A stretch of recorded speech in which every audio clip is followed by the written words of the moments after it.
eh, las ondas, segmentos e intervalos. ¿Listo? Y que estas ondas, segmentos e intervalos, pues también son padrísimos, ¿no? ¿Qué son y qué representan?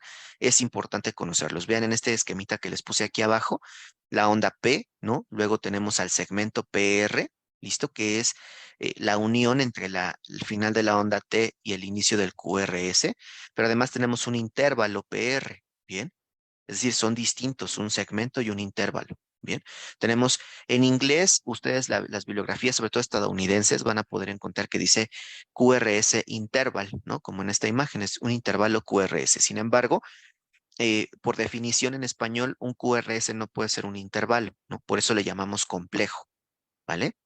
Después viene el segmento ST, ¿listo? Aquí en la imagen no la alcanzamos a visualizar porque creo que la recorté mucho, pero desde donde inicia el segmento ST hasta donde termina la T se llama intervalo QT, ¿bien? Y entonces eh,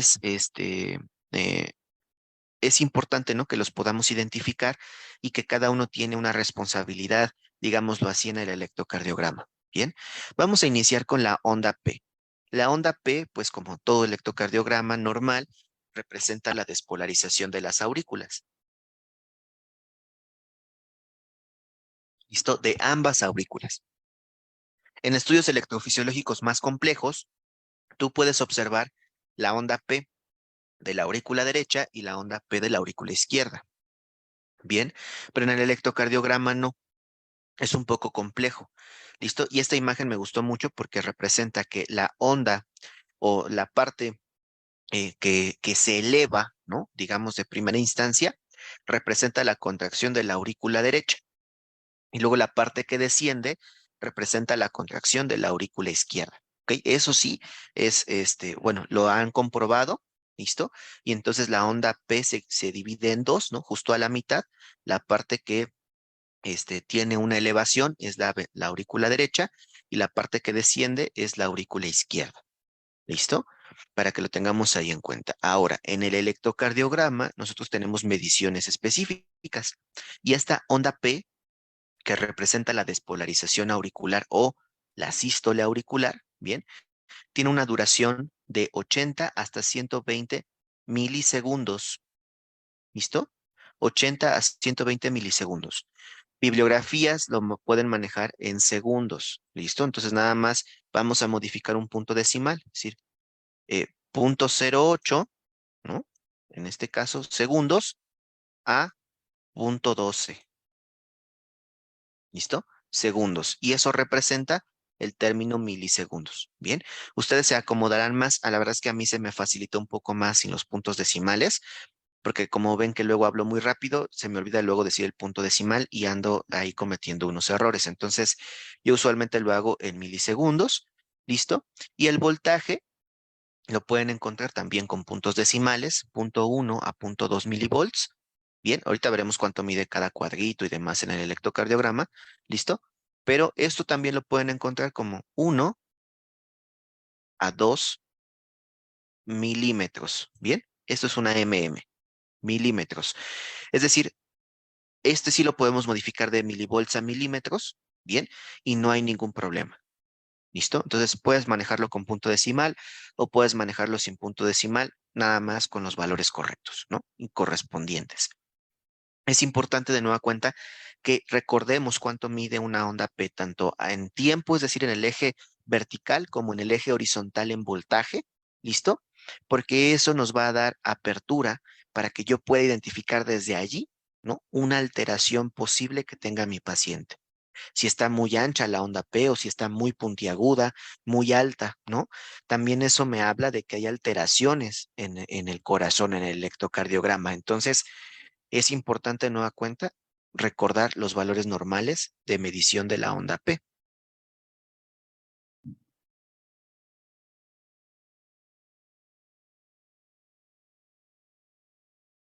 Tenemos también,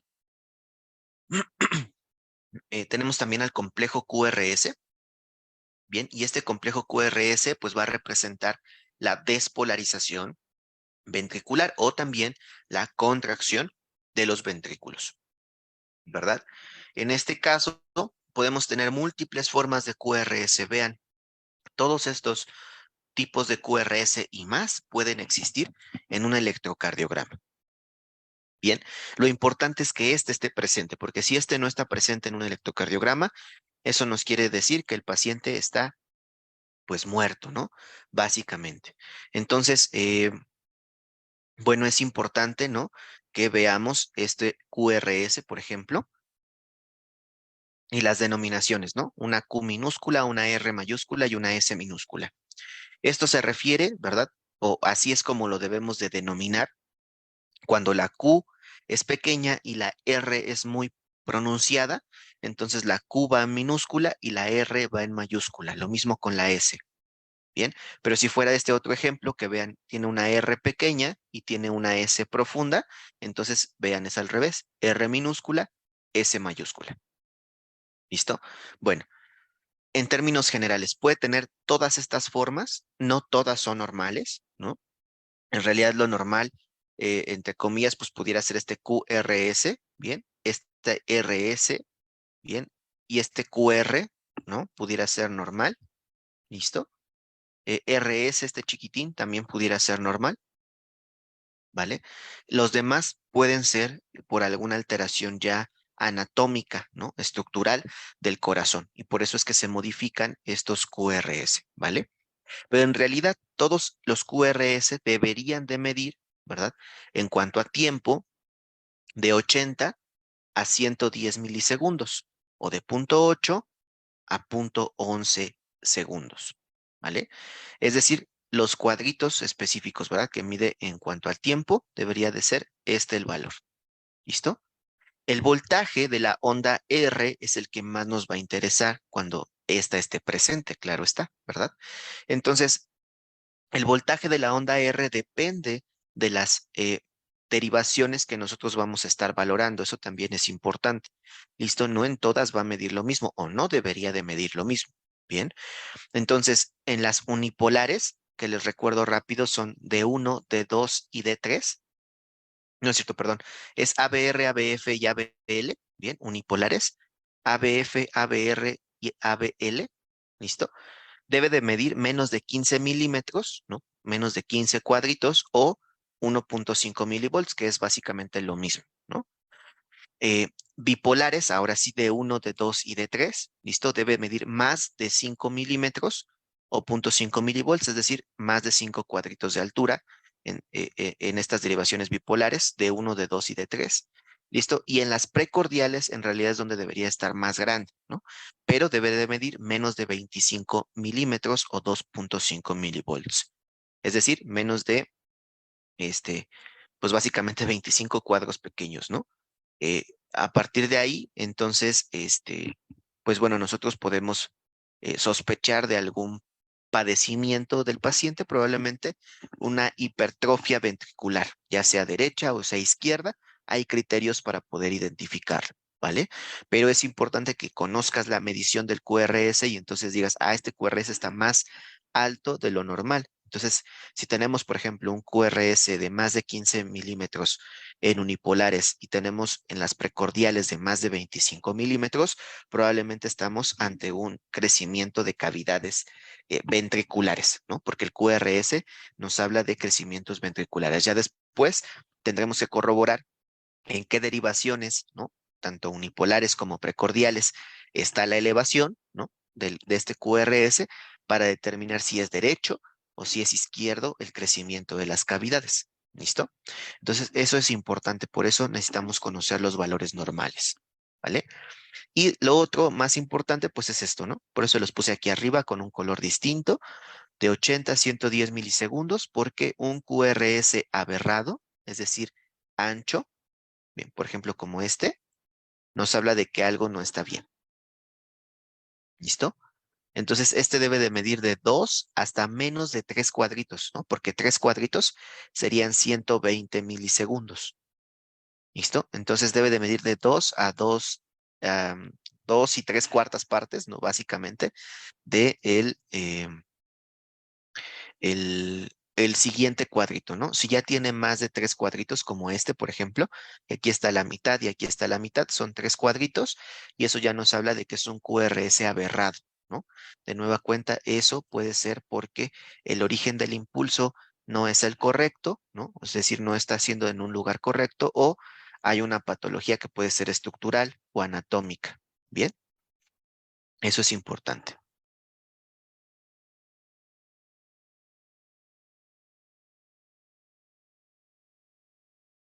Ok, pasamos con el primer distinto, ¿verdad?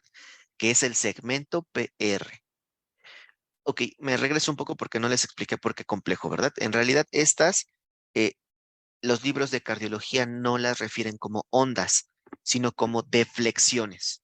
Bien, los libros de electro y de cardiología nos hablan de deflexiones.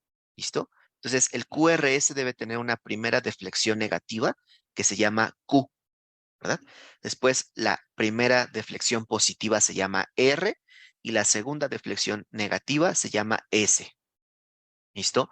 Ahora, otra cosa, este QRS que ven aquí, que dice RS, es normal y de hecho es muy común que no podamos observar la onda Q, ¿verdad? O la deflexión negativa Q en el QRS.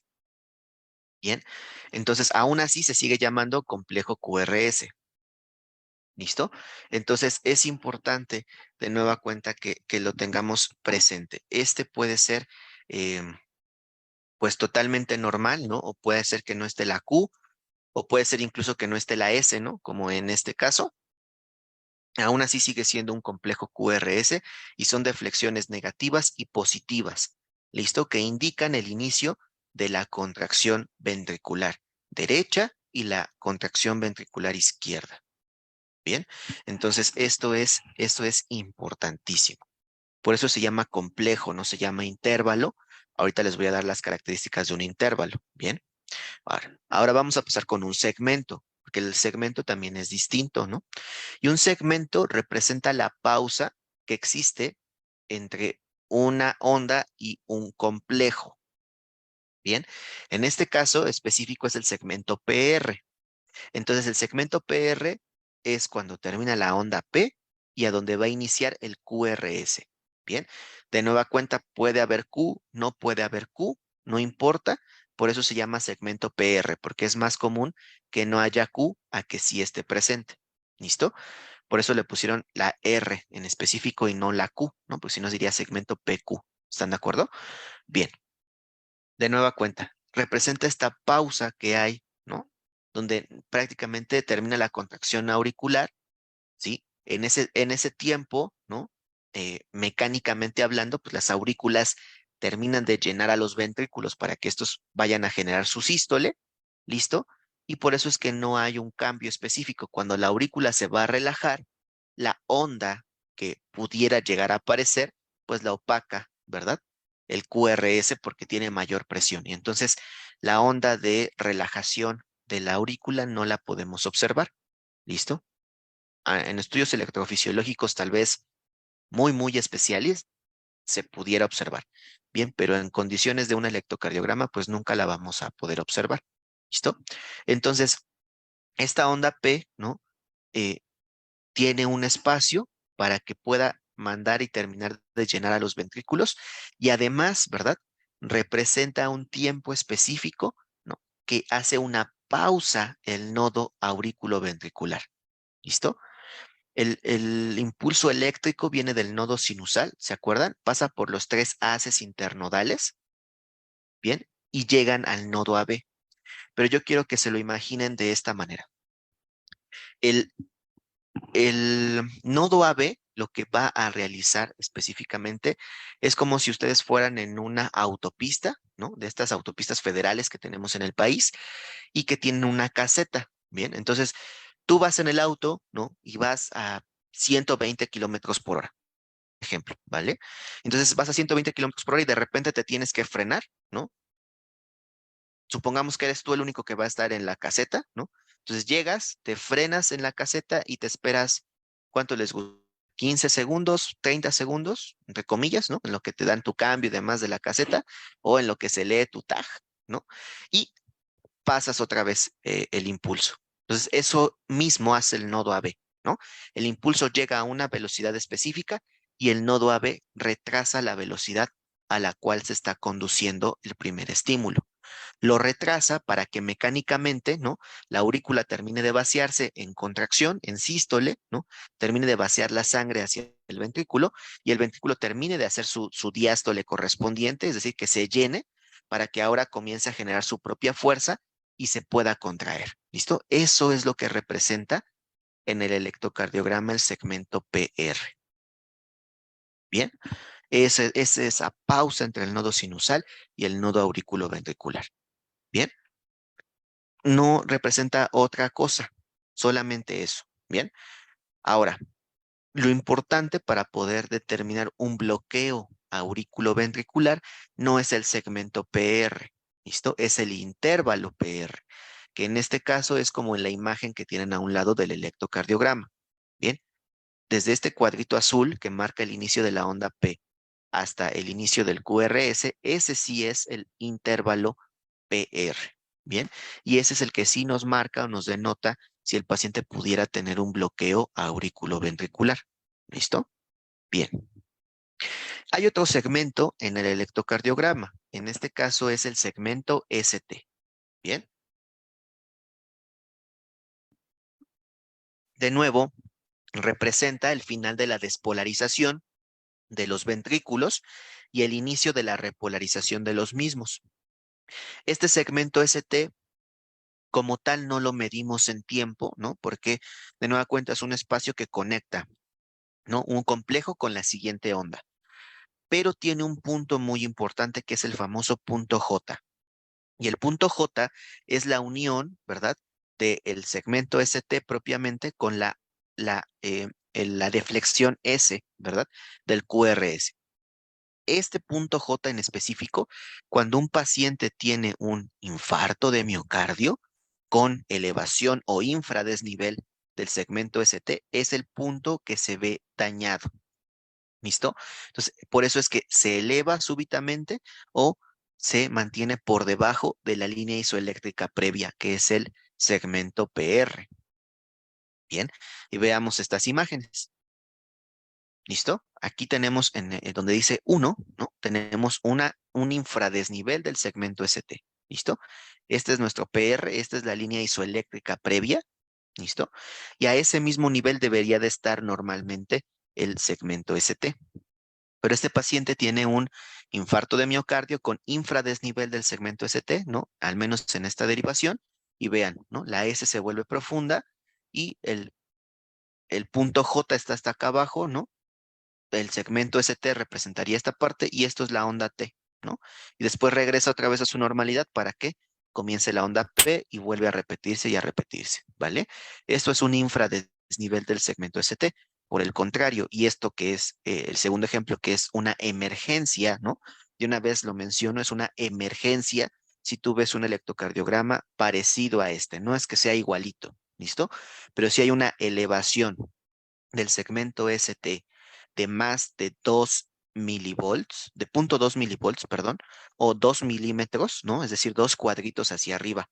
El segmento ST es una emergencia, es un infarto severo, grave y que debe de atenderse lo más pronto posible porque ese paciente se va a morir. ¿Listo? Con elevación del segmento ST. Ojo, este pudiera ser o no pudiera ser una emergencia, ¿vale? Si hay que tratarlo rápido, si hay que tratarlo de urgencia, pero no de emergencia, como sí lo puede ser la elevación del segmento ST, ¿vale? Entonces vean aquí, está la Q, ¿no? La R y la S pues no desciende. ¿Por qué? Porque este es el punto J, está tan elevado, ¿no?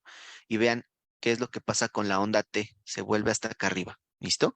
Entonces, es importante que lo puedan identificar. Para eso necesitamos al segmento ST, ¿no? Para poder identificar la cardiopatía isquémica. Es componente, ¿no? El segmento ST es componente de un intervalo que ya les he mencionado, que también nos va a ayudar a determinar ciertas características de un electrocardiograma que ahorita lo vamos a ver. ¿Listo? Entonces, ondas. Ondas representan o una contracción o una relajación, ¿no? En el caso de la onda P, la contracción auricular. En el caso de la onda T, la relajación ventricular. ¿Listo? Eh, QRS, que es un complejo con una deflexión, su primera deflexión positiva, que es la Q, perdón, negativa, que es la Q, la primera deflexión positiva, que es la R, y la segunda deflexión negativa, que es la S. ¿Listo? Representan la contracción tanto del ventrículo derecho como del ventrículo izquierdo. Bien. Y los segmentos dijimos que son líneas isoeléctricas en normalidad, bien, que van a conectar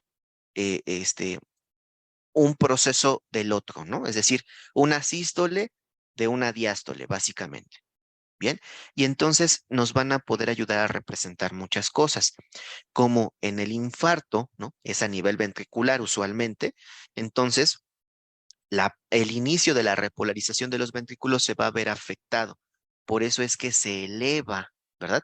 Se eleva o tiene un infradesnivel este segmento ST porque se ve afectado el inicio de la repolarización de los ventrículos, es decir, de su relajación de su diástole. Bien, el infarto es grave por eso, ¿no? Si el corazón no puede ahora hacer diástole porque está infartándose, entonces pues no va a poder hacer el siguiente latido de la mejor manera posible. ¿Listo? Eso es importante.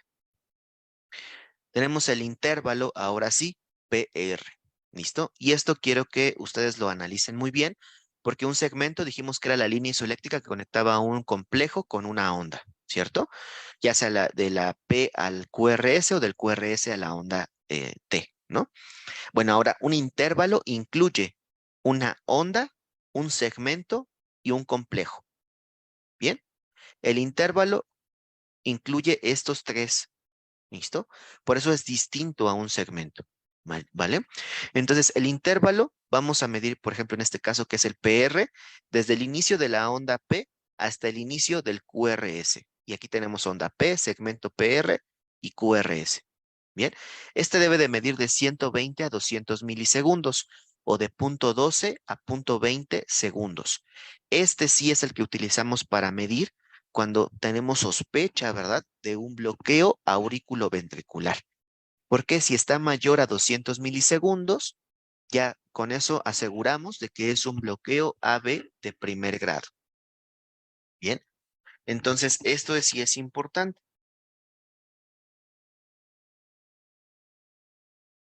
Todo este proceso, como bien ustedes lo ven en el ejemplo, dice que puede medir de 3, 1, 2 y 3 cuadritos o hasta 5. 1, 2, 3, 4 y este mide poquitito más de 4, ¿no?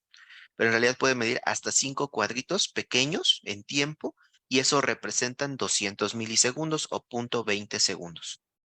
¿Listo? Y entonces, con este tiempo está normal, ¿vale? Puede modificarse, sí, porque va a depender también de la edad, ¿no? Si son niños, como la frecuencia cardíaca es mucho más elevada, ¿no? Entonces nos quedamos en punto 18 segundos, ¿bien? Si son adultos mayores, ¿no? Es decir, mayores de 60 a 65 años, pues también la fisiología va modificándose. Entonces, con ellos debemos de tener otros criterios y nos vamos 2 segundos por arriba de 20. Entonces, nos vamos a punto 22 segundos o 220 milisegundos. ¿Vale? Entonces, es importante que sepamos eso. Sin embargo, en una persona de edad promedio, ¿no? Es decir, entre los 18 y los 55, 59 años, su intervalo PR mide de entre 120 y 200 milisegundos, ¿vale?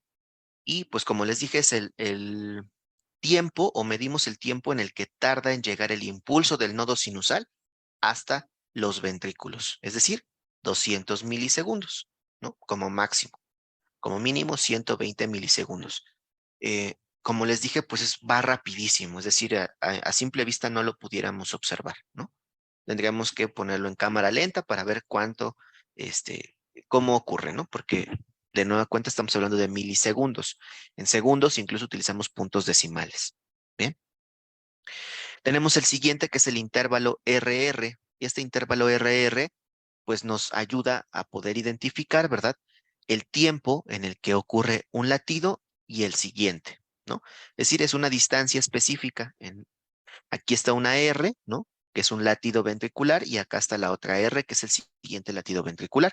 Entonces, yo puedo medir, ¿verdad? De acuerdo a mi intervalo RR, cuánta distancia hay de aquí hasta acá. Bien, y que ahorita lo vamos a recordar más adelante, bien, en el término de la clase, lo vamos a ir recordando porque nos va a ayudar para poder sacar la frecuencia cardíaca de un electrocardiograma, este intervalo RR, ¿vale? Entonces, este es otro intervalo, y por último tenemos el intervalo QT, que era el que les había platicado. Este también es muy importante. Bien, mide el tiempo en el que el ventrículo realiza su función mecánica, es decir, sístole y diástole. ¿Listo? Por eso empezamos desde la Q y terminamos hasta que termina la onda T. ¿Listo? Este intervalo puede verse afectado por múltiples situaciones. ¿Listo? Y puede ser que tengamos un intervalo corto o que tengamos un intervalo alargado, ¿no? Del QT. Y es importante porque entre más corto esté, pues bueno, se pueden desarrollar algunas sintomatologías, y entre más largo esté, pues más riesgo tenemos de que haya un impulso extra, ¿verdad? Caiga en el lugar donde no tiene que caer, lo que específicamente es antes de la mitad de la onda T, ¿verdad? Y se genere las arritmias letales. Entonces, un intervalo QT alargado nos da pauta a que esto pueda suceder. ¿Listo?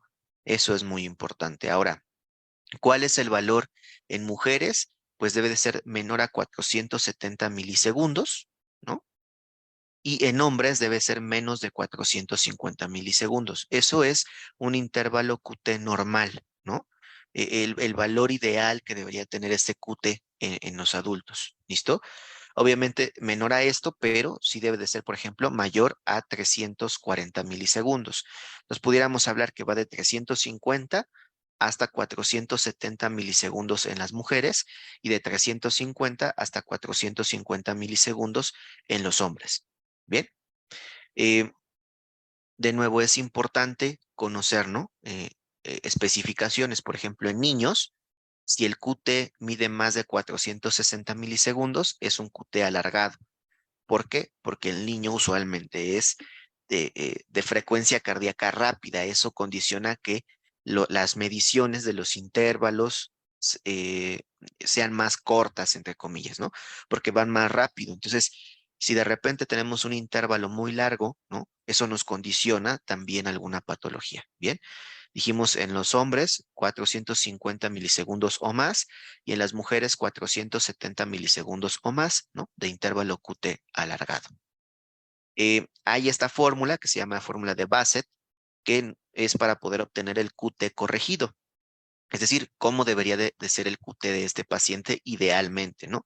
¿Y cómo lo vamos a hacer? Pues vamos a eh, obtener, ¿no? La valoración del QT real de nuestro paciente.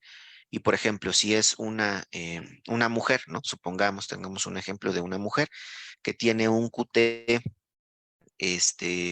de, ¿qué les gusta? 480, ¿no? Para que si esté alargado. Entonces tiene un QT de 480 milisegundos. Yo eso lo voy a dividir, ¿verdad? Entre el intervalo RR que tenga.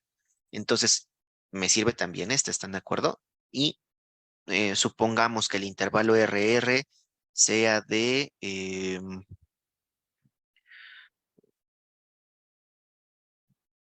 son 20, 40, 60, 60, ¿no? Entonces, entre 60, este, milisegundos, ¿no? Entonces, va a ser mi valor, ¿no? Del intervalo RR. Bien. Pero entonces, yo tengo que sacarle a esos 60, que vale el RR, mi raíz cuadrada, ¿no? Como ustedes ven aquí, que viene este símbolo, ¿no? Que nos habla de la raíz cuadrada. Entonces, yo tengo que sacar la raíz cuadrada de 60, que no me la sé, ¿verdad? Entonces, para eso sirven las gloriosas calculadoras. Y entonces obtengo la raíz cuadrada de 60, ¿no? Que es 7.74. Entonces, 7.74 no es lo que voy a utilizar. Dijimos que eran 480 entre 7.74, ¿no? Y tenemos que corregir, ¿no? O lo que se va a tener que corregir son 62 milisegundos. ¿Listo? Entonces, De nuevo, a los 480 que tiene esta persona le voy a restar 62 milisegundos y su QT corregido, bien, debería de ser de 418 milisegundos, lo que debería de medir idealmente en este ejemplo que pusimos, ¿vale? Esto nada más es un ejemplo, en realidad esto lo hacen ya en situaciones de electrofisiología un poco más avanzadas porque necesitan conocer cuál es el origen de este QT alargado, ¿no? O corto, en el caso de que así estuviera. ¿Listo? Entonces, solamente les puse esta imagen para que lo pudiéramos visualizar, pero la importancia de este QT es que representa toda la fase mecánica de los ventrículos, sístole y diástole.